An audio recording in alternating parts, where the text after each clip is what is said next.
ગુડવિલનો લાભ ખાટવા અક્ષયની ફિલ્મનું નામ બદલીને કેસરી 2. કરણ જોહરે એડવોકેટ શંકરન નાયરની બાયોપિકનું નામ બદલીને કેસરી 2 કરી દીધું છે. વાસ્તવમાં અક્ષય કુમારની મુખ્ય ભૂમિકા ધરાવતી કેસરી ફિલ્મ અગાઉ હિટ થઈ હોવાની તેની ગુડવિલનો લાભ ખાટવા માટે કરણ જોહરે આ પગલું ભર્યું છે. અગાઉ શંકરા નામ ના ધરાવતી આ બાયોપિકને મૂળ કેસરી ફિલ્મની વાર્તા સાથે કોઈ લેવા દેવા નથી. બંને ફિલ્મો વચ્ચે એટલું જ સમાન છે કે બંનેમાં અક્ષય કુમારનો મુખ્ય હીરો છે.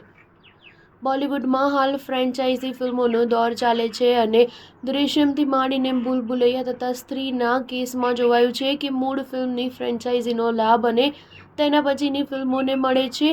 અનન્યા પાંડેની પણ ભૂમિકા ધરાવતી આ ફિલ્મ મૂળ આગામી તારીખ 14 માર્ચે રિલીઝ થવાની હતી, પરંતુ હવે આ રિલીઝ પણ પાછળ ઠેલાઈ હોવાનું કહેવાય છે. આગામી એપ્રિલમાં અક્ષય કુમારની જ જોલી LLB 3 રિલીઝ થવાની હોવાથી અક્ષય કુમારની બે ફિલ્મો આગળ પાછળ રિલીઝ ન થાય તે માટે આ ફિલ્મની રિલીઝ ડેટ પાછળ ધકેલવામાં આવી હોવાનું કારણ અપાઈ રહ્યું છે. સ્ટાર ન્યૂઝ 7 હંમેશા સચ્ચાઈની સાથે.